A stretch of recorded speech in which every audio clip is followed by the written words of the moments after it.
सुप्रभात बच्चों, मैं आपकी हिंदी की अध्यापिका कमलेश सक्सेना। आशा करती हूँ कि आप सभी स्वस्थ होंगे व आप सभी का अध्ययन भी भली भांति चल रहा होगा। तो जैसा कि आप सभी लोग जानते हैं कि इंटरनल असाइनमेंट B3 के अंतर्गत कल हमने जो विषय पूर्ण किया है वह था हिंदी साहित्य, और आज से हम अपना नया विषय शुरू करेंगे जो कि है हिंदी व्याकरण। हिंदी व्याकरण में आज हम करेंगे पाठ 16, जिसका विषय है वाक्य रचना की अशुद्धियाँ।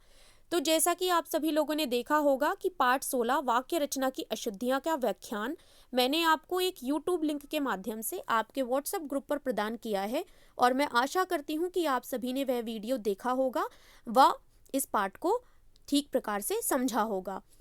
पाठ 16 के अंतर्गत आज हम करेंगे वर्कशीट 1।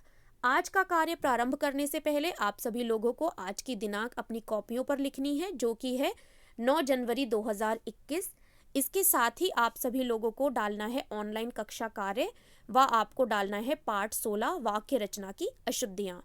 पाठ का नंबर व पाठ का विषय डालना अनिवार्य है, और आपकी जो राइटिंग है वो बहुत साफ सुथरी होनी चाहिए।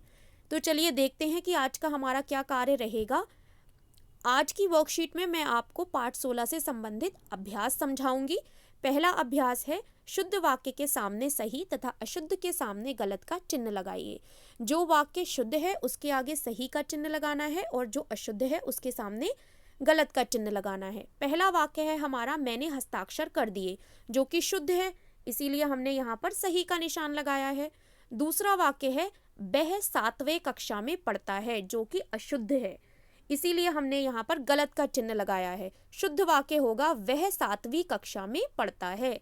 तीसरा वाक्य है घर पर सब कुशल है, यह वाक्य शुद्ध है, इसीलिए हमने यहाँ पर सही का चिन्ह लगाया है। चौथा वाक्य है लड़के से कविता सुनाई, यह वाक्य अशुद्ध है, इसीलिए हमने यहाँ पर गलत का चिन्ह लगाया है। शुद्ध वाक्य होगा लड़के ने कविता सुनाई। अगला वाक्य है वह लोग आ रहे हैं, यह अशुद्ध वाक्य है, इसीलिए हमने यहाँ पर गलत का चिन्ह लगाया है। शुद्ध वाक्य होगा वे लोग आ रहे हैं। अभ्यास 2 है निम्नलिखित शब्दों की वर्तनी शुद्ध करके लिखिए। तो यहाँ पर आप लोग देख सकते हैं कि स्पेलिंग को हमने करेक्ट करके लिखा है। पहला शब्द है उज्ज्वल, तो उज्ज्वल लिखते समय हमारा आधा जा 2 बार आता है। दूसरा शब्द है विकास, जो शुद्ध होती है वर्तनी वो होती है विकास।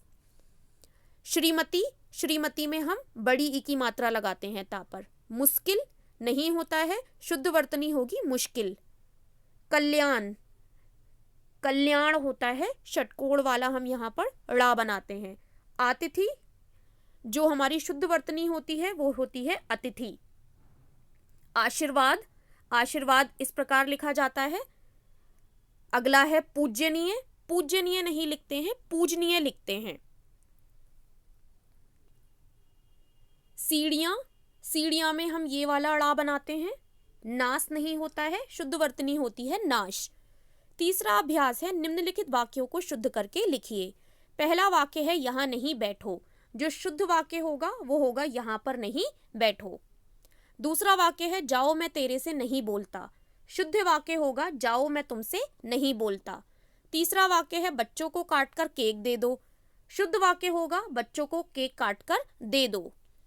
अगला वाक्य है मैं शाम के समय घूमने जाता हूँ, शुद्ध वाक्य होगा मैं शाम को घूमने जाता हूँ।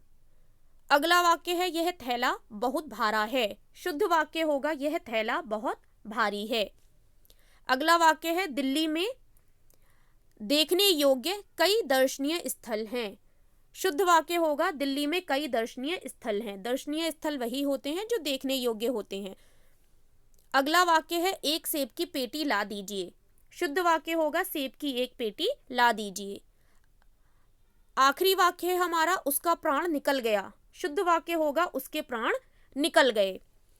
तो ये थे पाठ 16 से संबंधित कुछ अभ्यास। मैं आशा करती हूँ कि आप सभी को आज का कार्य समझ में आया होगा। अगर अभी भी आप में से किसी को आज के कार्य से संबंधित किसी भी प्रकार की कोई समस्या है तो आप मुझसे व्हाट्सएप पर भी पूछ सकते हैं। अब मैं मिलूंगी आपको अगले व्याख्यान में, तब तक के लिए स्वस्थ रहिए व सीखते रहिए। धन्यवाद।